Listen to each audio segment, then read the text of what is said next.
তুরস্কের president Recep Tayyip Erdogan বলেছেন, বর্তমান বিশ্বের অভিজ্ঞ নেতার সংখ্যা খুবই কম। এর মধ্যে মাত্র 2 জন রয়েছেন, আমি এবং রুশ প্রেসিডেন্ট ভ্লাদিমির পুতিন। আমি নিজেকে নিয়ে অহংকার করছি না, বরং বলছি এই কারণে যে পুতিন যতদিন ধরে ক্ষমতায় আছেন, আমিও প্রায় ততদিন ধরেই ক্ষমতায় আছি। দীর্ঘ 22 বছর ধরে আমরা নিজেদের দায়িত্ব পালন করছি।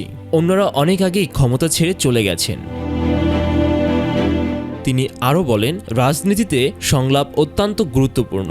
আমরা চাই আমাদের মধ্যকার আলোচনা ও সহযোগিতা অব্যাহত থাকুক। উদাহরণ হিসেবে বলা যায়, জার্মান চ্যান্সেলর অ্যাঞ্জেলা মার্কেলের পদত্যাগের পর দেশটিতে রাজনীতিতে কার্যরত এক ধরনের শূন্যতা তৈরি হয়েছে।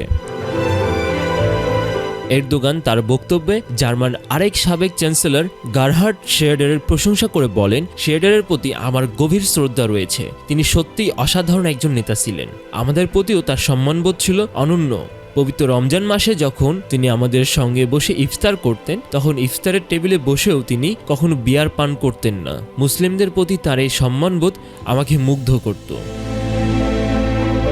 তুরস্কের প্রেসিডেন্ট আরও জানান, শেয়ারডারের সঙ্গে এখন আমার সম্পর্ক ভালো। মাঝে মধ্যেই তিনি তুরস্ক সফরে আসেন, তখন আমরা বিভিন্ন বিষয়ে আলোচনা করি। সংলাপের এই ধারাবাহিকতা বজায় রাখা সত্যিই গুরুত্বপূর্ণ। Hasan Arif, RCTV, iDesk।